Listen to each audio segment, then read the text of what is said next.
बिखरा vote bank, हताश संगठन, क्या बीएसपी में नई जान फूंक पाएंगे आकाश?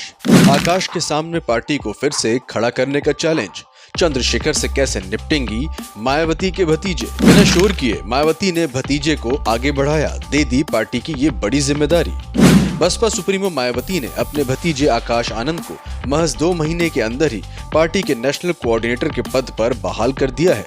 लोकसभा चुनाव प्रचार के दौरान पीएम मोदी के खिलाफ अभद्र टिप्पणी करने और केस दर्ज होने के बाद उन्होंने इसे इस पद से हटा दिया था।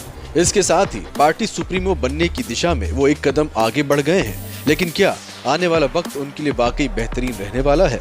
बिखरा वोट बैंक, हताश संगठन समेत कई ऐसी बड़ी चुनौतियां हैं जिसे आकाश आनंद को जूझना होगा।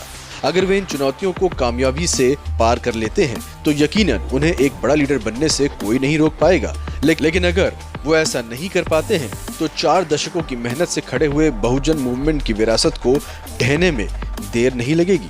आकाश आनंद मायावती के छोटे भाई आनंद कुमार के बेटे हैं। वे अपने माँ बाप के साथ नोएडा के सबसे पॉश सेक्टर 44 में रहते हैं। आकाश आनंद ने अपनी स्कूली पढ़ाई नोएडा और गुरुग्राम के महंगे प्राइवेट स्कूलों में की थी। इसके बाद उनके माँ बाप ने उन्हें MBA करने के लिए लंदन भेज दिया था। वहां पर 2013 से 2016 के बीच उन्होंने लंदन की यूनिवर्सिटी ऑफ प्लेमाउथ से पढ़ाई की। वापस आने के बाद उन्होंने अपने पिता का बिजनेस संभालना शुरू कर दिया। साथ ही अपने परिवार की जमी जमाई पार्टी बीएसपी में भी सक्रिय हो गए। मायावती ने भी अपने इस लाडले भतीजे पर खूब प्यार लुटाया और धीरे धीरे उन्हें पार्टी संचालन में पारंगत कर दिया।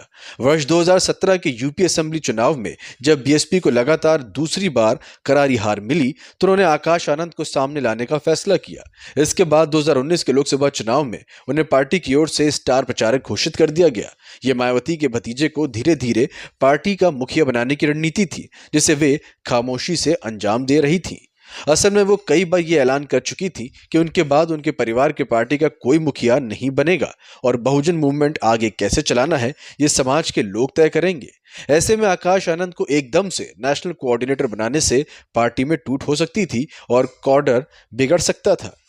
यही वजह है कि मायावती ने ज्यादा शोर शराबा किए बिना आकाश आनंद को आगे बढ़ाने का रास्ता साफ कर दिया है। असल में वे कई बार ये ऐलान कर चुकी थी कि उनके बाद उनके परिवार से पार्टी का कोई भी मुखिया नहीं बनेगा और बहुजन मूवमेंट आगे कैसे चलाना है ये समाज के लोग तय करेंगे। अब आकाश इस पद पर वापस आ गए हैं और मायावती के बाद पार्टी के नंबर 2 सर्वे सर्वा हो गए हैं। हालांकि ये पोस्ट मिलने के बाद भी उनकी आगे की राह आसान रहेगी ऐसा बिल्कुल भी नहीं है। पिछले 12 सालों में जब से बसपा यूपी की सत्ता से बाहर हुई है उसके तमाम बड़े नेता छिटक कर दूर जा चुके हैं। उनमें से कई नेता तो खुद मायावती ने अपने हट धर्मिता के चलते हटा दिए तो कई ने खुद ही अपना सम्मान बचाने के लिए पार्टी से नाता तोड़ लिया। इससे पार्टी को खासा नुकसान पहुंचा। दूसरी बड़ी बात यह है कि बीएसपी का कोर वोट बैंक रहे दलित और पिछड़े अब उसके हाथ से काफी दूर छिटक चुके हैं। उनमें से कई तबके मजबूती के साथ बीजेपी के साथ जुड़े हुए हैं तो कई तबके अखिलेश की सपा के साथ जुड़ चुके हैं। एक जमाने में मुसलमान भी बसपा के कोर वोट बैंक हुआ करते थे, लेकिन अब बीजेपी के खिलाफ बसपा को कमजोर देख वे भी अखिलेश के साथ गठबंधन कर चुके हैं। बसपा के लिए राहत की एकमात्र बात यह है कि जाटव समाज का वोटर काफी हद तक अब भी मायावती के साथ है, लेकिन केवल उसके भरोसे कोई भी चुनाव मुश्किल नहीं नामुमकिन हो जाता है जीतना। आकाश आनंद के लिए सबसे बड़ी मुश्किल यूपी में उभर रहे दूसरे जाटव नेता चंद्रशेखर रावण हैं, जो पहले भीम आर्मी बनाकर सहारनपुर और आसपास के जिलों में सक्रिय थे।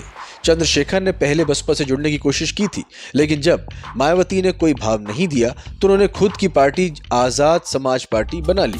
इस पार्टी के बैनर तले वे इस बार यूपी की नगीना सुरक्षित सीट से चुनाव में उतरे और जीत भी गए। मजे की बात यह है कि चंद्रशेखर को रोकने के लिए खुद आकाश आनंद ने वहां पर जनसभा की थी और दलित समाज के लोगों को इशारों में चंद्रशेखर से दूर रहने के लिए कहा।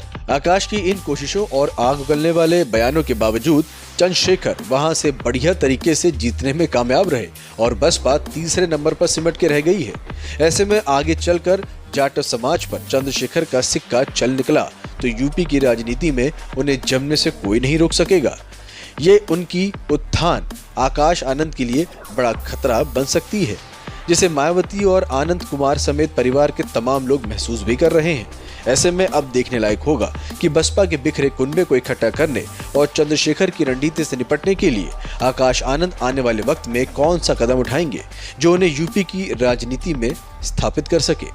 Bureau report.